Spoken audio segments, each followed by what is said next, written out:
Welcome to Cumberland Country. I'm CJ Cumberland. For the next hour, I'll be your guide to the best local and regional country and bluegrass music around. So ease back, relax, and leave the rest to Crescent Hill Radio. All right, everybody. Welcome once again to another edition of Cumberland Country right here on Crescent Hill Radio. I'm CJ Cumberland, your host, and we've got a very special edition of Cumberland Country tonight. In the studio live with me tonight, I have the mayor of Louisville, Mr. Greg Fisher. How are you doing, Mayor? CJ, thanks for having me, buddy. Yeah, no problem. You know what? I've been wanting to have you on the show for a while. Here at Crescent Hill Radio, we are all about local and regional original music. That's all we play. And as you know, the Louisville area just has so much great musical talent. Oh, I'm grateful for all the local musicians we have here. Anything we can do to support local artists, whether it's visual artists, performing artists, we're on it. Right. And, you know, one thing that you do, you host the Mayor's Music and Arts Series, which actually is at Metro Hall. And it's just so the people out there know about it. It's the first Thursday of every month. And tell us a little bit about that series and how it got started. Yeah, it's at noon on the first Thursday, free and open to the public. How it started was I used to be a music promoter, concert promoter in college. Right. So I've always liked live music and pulling events together. And my theory on Metro Hall, where my office is, it should be the living room of the community. It doesn't belong to me. It belongs to the citizens. And we have a great gallery in there. And so we were introducing a book called 200 Years of Black Louisville about a year ago. And while we were there, the guys said, hey, can we bring a band in? And I said, absolutely. So they brought in Crisis, which was the house band at Joe's Palm Room, which, you know, played just awesome jazz back in the day. And that's actually where I would take my wife to, or she was my girlfriend at the time, to see what kind of chops she had back then. So anyway, Crisis is playing in there. And it's like, this room sounds great. I mean, the acoustics in there are unbelievable, better than any listening room in the city. So I said, we've got to start playing live music in here. And that's where the Mayor's Music Series came from. So we said, we want to showcase local music all the time because we have so many of these fantastic musicians. Let's do it at noon so people can come in on their lunchtime, bring a bag lunch in, and just enjoy some of the great local music we have. And the quality is unbelievable. The sound is wonderful. We televise it on Metro TV, Channel 25, so we can give the bands, you know, a nice hard copy of what they've been doing on stage. And it's just been beautiful. And people, come down, please. It's first Thursdays we start actually at 12:10 to 12:50 or so, and you're up close and personal. Gotcha. And just so people do know about it and know what's going on with it, as you said, it is the first Thursday of every month. You can bring a brown bag lunch. No drinks. The Louisville Water Company does supply drinks. Again, as you said, it's taped and televised on Metro Channel 25, and it's also on LouisvilleKentucky.gov, correct? Yeah, that'd be at the city website. And to give you an idea, our first performer was Cheyenne Mize, and she just, of course, beautiful voice, and just did a fantastic job. Last week, first Thursday, was Justin Paul Lewis. Yes. Wonderful job there, accompanied by a trumpet player. Dave Moyset has played, Billy Goat Strut Review, A Lion Named Roar. Next first Thursday, I think it's August the 1st, is the Afrophysicist. Right. Most people know them as a lot of the Coco Yam band that played before.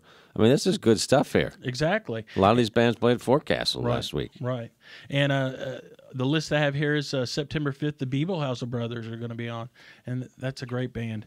So let's talk for a second. You mentioned briefly you did some concert promotion in Nashville, and you know I did a little research while you were at Vanderbilt University. Right. And there's some cool things happening down there when you were there. You actually promoted one of Bob Marley's last shows. Is that correct? Oh, that was fantastic. Yeah, I got involved. You know, some people go to college and get involved with fraternities or sororities or what have you. I always enjoyed music, so I just kind of would start going to these shows. And there was a coffee house called the Good Woman Coffee House that would be smaller shows, 100, 200 people or so. And you know, when the show was over, I stayed and said, hey, you need some help tearing the stage down. And next year I helped more. The next year I ran the Good Woman Coffee House. And then when I was a senior in college, guy named Steve Buchanan and I co-chaired the Vanderbilt Concerts Committee, and we'd have 25 or 30 bands a year. Bob Marley and the Wailers was, by far, I think, my best experience in terms of something weird, because there's a funny story behind that. But jazz players like Sonny Rollins on the sax, Little Feat was hot back then, Ray Charles. So big bands, but then also small bands also played for us. So we had 4 venues from 500 seats up to 20,000 seats, and basically the budget was like $75,000. As much money as we brought in at the gate, we put on that 75, and we could have as many bands as we wanted to. So kind of really, I got an MBA at the same time when I was doing that, because I'd be negotiating these contracts with these Hollywood agents for these bands, and like, okay, good, we got this 21-year-old guy, we're going to show him who's boss. So it was a great way to learn, and there's a great story behind the Bob Marley contract, if you want to talk about that later. Yeah, tell us about that. I always loved reggae music, and Bob Marley's promoter called us in November, and he said, we're touring the country right now with the Babylon by Bus Museum. We'd really like to play Nashville. I said, well, man, when do you want to play? It was like, I think, December the 8th. And I said, well, that's like 4 weeks from now, man. I mean, we need more time than that to schedule a band and get everything together. And all my money's gone for the semester. But call Bob Stewart. Sure. He calls them. He calls back the next day. Too soon. I mean, he won't do that. Who else should I call? So, call Sally Brown. And he calls back the next day, and he says, we can't do it. And I said, well, how much are you talking about here? He said, $25,000 from Bob Marley. I said, I got $6,000. How's that sound? Okay. And he said, you're on. All right. So we had a month to hurry together and put together a Bob Marley show, and it was something. He had his full band of Rastafarians with him traveling throughout the country, descending on Nashville in 1979. So from the special foods we prepared for him to just the show they put on, it was a real magical experience. And, of course, it was one of his last live shows, because he died just a year later than that. Right. Well, you're a really busy man, and I'm wondering, something I like to ask all my guests, whether they be musicians or guest hosts, is about their musical taste. Of course, you touched on that you loved reggae, but if you ever get the chance just to sit down and enjoy some music, what is the mayor listening to? Well, there's a lot of interesting new music out there, but, I'm a reggae guy. I love the blues as well.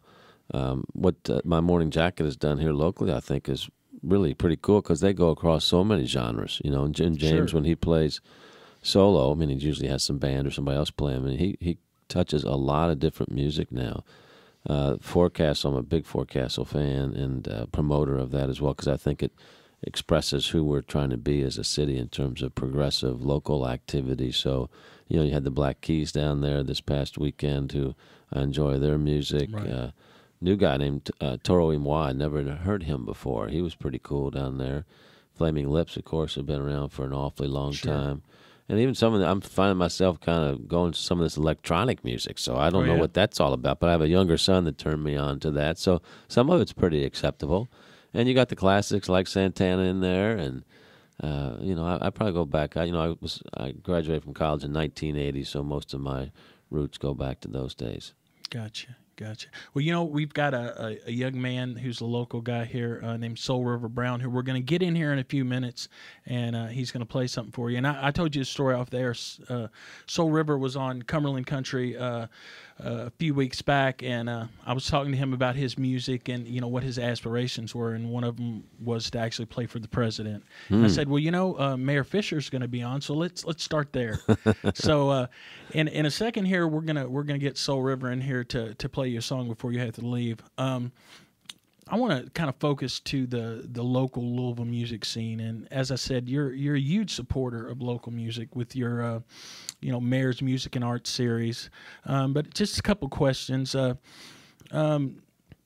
you have much of a chance to get out, other than the Mayor's Music and Arts series, to get out and sample the local music? I know you're a busy guy. Yeah, not as much as I like to, although I will stop in some places from time to time, late at night, and just kind of be in and out with anybody, knowing that I'm there. But not as much as I'd like to. But this is a 24/7 type of job. But I get out and about and different places around town, and it's been a while. But Right. All 3 days at Forecastle, of course. Oh, yeah. Go there. Oh, yeah. Got to. Hope everybody loves that. Yeah, I've heard great things about. I didn't have a chance to go out there, but I heard it was. Really you good. got to go, man. Yeah. You're busted. Yeah.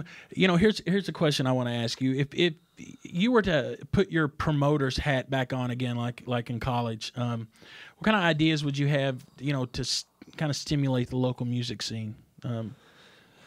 Well, our venues here, obviously we got a really big venue, which is not really a local music scene, although my Morning Jacket could fill it up with the Yum Center. And we got a variety, from the Palace to the Brown. We need a small listening room that would be, a couple 100 to 500 type of people here to hit that kind of go-between act between the startup, but, not quite into the larger stage. We got a beautiful amphitheater here with the Iroquois Amphitheater, so we're using that more and more as well, because I think that's one of the most beautiful amphitheaters in this region. So it is. I'd like for people to be thinking when they're saying, what am I going to do this weekend, to say, what's going on at the amphitheater, and let's check that out as well. Exactly. So you have a venue situation would be one way to look at it. Then we want to look at talent. In terms of talent, I don't see any kind of shortage on that at all. And you have, like almost what we have with the restaurant scene, you have low egos. I don't see a lot of egos with all these bands, and people cross over and play with each other, and they're just trying to make good music. So I think not having prima donnas really helps, because in this business, in the music business, you don't ever know if you're going to be on top of the world. Like look at a Houndmouth, for instance. What they've had a meteoric 90 days, 3 or 4 months in terms of where they've played locally, to Letterman, to big stage at Forecastle. Right. And I don't know them real well, but they seem to be really nice folks. I talked to a couple of them at Forecastle. They're just enjoying the ride. Right. And you need to enjoy the ride, because it can also go the other way. Exactly. And something that you did touch on, something that I thought for a long time, the local music community here is very tight, and they are very supportive of each other. And a lot of places, around the country aren't really that way, but it seems like, everybody is really supporting, everybody else. And that's down to, pushing their music, to even coming out to the shows and supporting. Yeah, and part of that glue for us is Steve Sizemore. He works for Metro Government. Of course, he's an Appalachian. Sure. And he's been kind of our talent director, if you will, for our Mayor's Music Series. He and Phil Miller helps out with that. So these are folks that are all just kind of looking out for each other, trying to see where they can get gigs and how they can help each other. Right. Well, you know what? Again, Mayor, I'm glad that you had a chance to stop by, and I know you can't stay a long time. As you said, your job is kind of a 24/7 job. But what I'm going to do right now is I'm going to play a song by a local guy, and while the song's playing, we're going to get Soul River in here and get set up to play for you. Perfect. And I don't know if you've heard of this guy, but he's one of my favorite local guys, and he's been on the show, a guy named Nick Dittmeyer. And he just put out a brand new EP called Extra Better. So, I want to give you a chance to listen to this, maybe something you haven't heard before, while Soul River is coming in and setting up. This is actually called I Can Sing. So let's see what Nick's got here. All right.